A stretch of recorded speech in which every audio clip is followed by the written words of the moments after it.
Alors, je suis particulièrement reconnaissante de cette journée.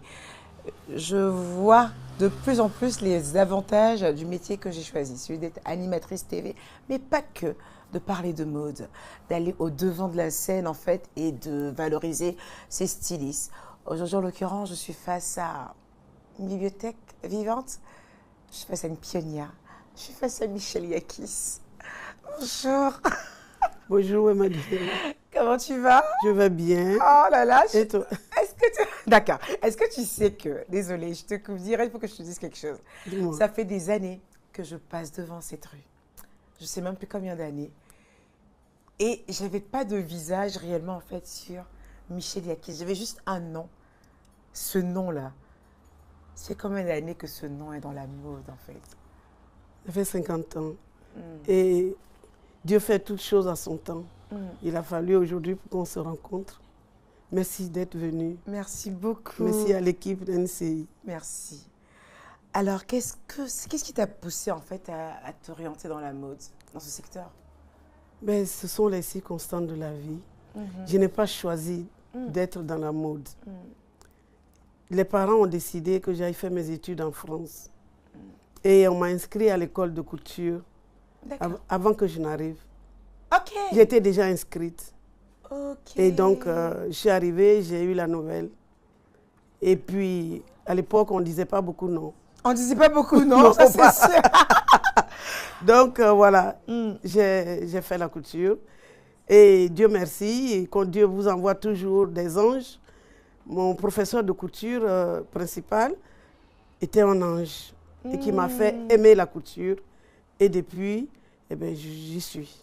C'est dingue parce que le genre de témoignage qu'on reçoit de pas mal de stylistes, c'est du genre, je me cachais même limite pour être styliste, pour aimer la couture parce que bon, peut-être mes parents avaient une autre vocation pour moi. Mais dans le cas échéant, on a affaire à des parents qui... Non, qui ont dit, tu fais la couture, ou rien. Tu commences tout de suite un métier parce qu'en tous les cas, tu finiras par apprendre un jour un métier. Tant qu'à faire, tu le fais maintenant. On adore. Ça, c'est le secteur, ça, c'est les parents. Mais le fait de se lancer dans le pain tissé, c'est quoi le déclic? Ah, le déclic du pain tissé, ça c'est... Je suis tombée amoureuse du pain tissé. Dès les débuts, j'ai aimé le pain tissé, la matière. C'est une matière de chez nous, les couleurs. Et j'ai travaillé, j'ai sillonné pratiquement toute la Côte d'Ivoire, sur tous les tisserands. Et j'ai beaucoup travaillé avec les tisserands de Waranieri. Et j'ai même fait des collections avec leur pagne que j'aimais beaucoup. Je passais des jours à Korogo. Et puis à Bomizambo aussi. Et puis, bon, comme j'aime toujours pousser un peu plus, j'ai voulu des choses particulières qu'ils n'étaient pas prêts à faire parce qu'ils disent que c'est la tradition, ils ne veulent pas agrandir la bande. Et moi, je voulais des bandes plus larges parce que j'ai vu ailleurs et je voulais que des femmes tissent. Ils n'ont pas voulu. Et moi, je me suis lancée comme ça, dedans. Après une formation avec l'UNESCO, je me suis lancée à mon retour de formation à créer un atelier de tissage et à faire tisser les femmes. Alors, ce que j'entends par là, en fait, c'est qu'il y a certaines zones de la Côte d'Ivoire où les femmes ne sont pas habilitées à tisser. Dans toutes les zones de la Côte d'Ivoire. Ah, c'est une sorte de tradition. Oui. J'apprends des choses. Les femmes ne tissent pas en Côte d'Ivoire. Ok. Oui, dans d'autres pays, les femmes tissent, mais en Côte d'Ivoire, les femmes ne tissent pas. Elles n'ont pas le droit. Elles n'ont pas le droit. Elles effilent le coton. D'accord. Mais elles ne tissent pas. Elles ne s'assoient pas sur le métier. À votre avis, c'est pourquoi? C'est quoi la raison? Je ne sais pas trop.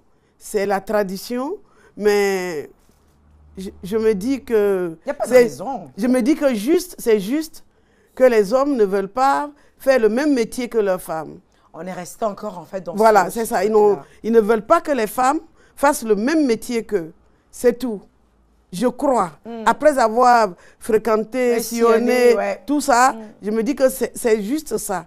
Parce que les raisons qu'on donne, je ne peux pas me permettre de le dire ici à la... Ça ne tient pas la route. Ça ne tient pas la route. Ouais. Donc, c'est juste ça.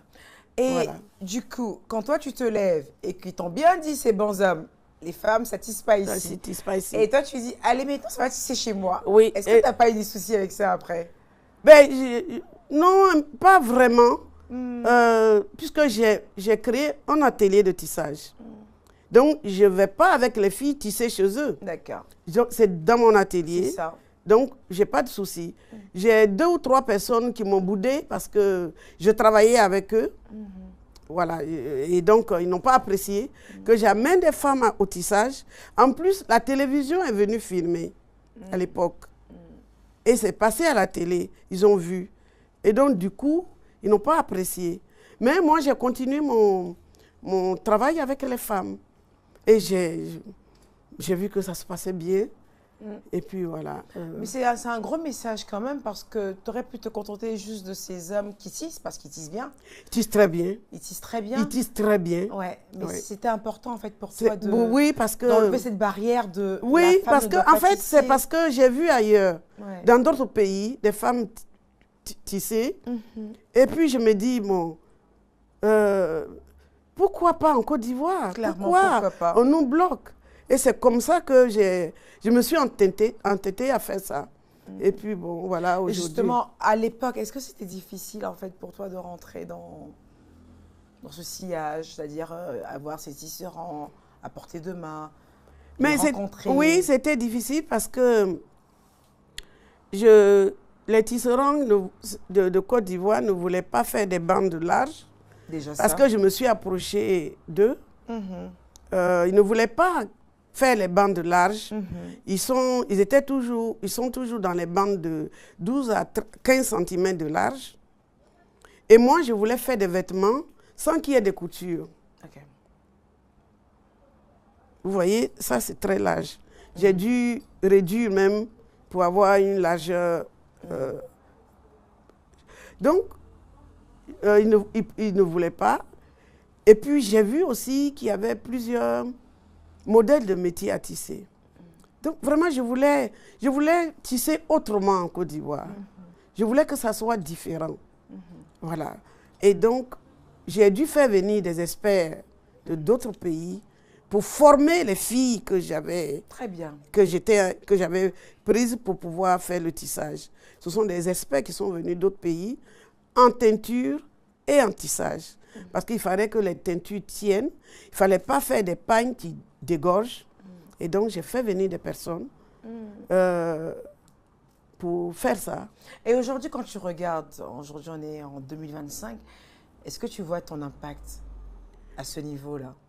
C'est-à-dire que très fanat du pagne tissé, on va dire un peu rebelle, Un peu légèrement rebelle quand même, Légèrement rebelle. légèrement rebelle un peu.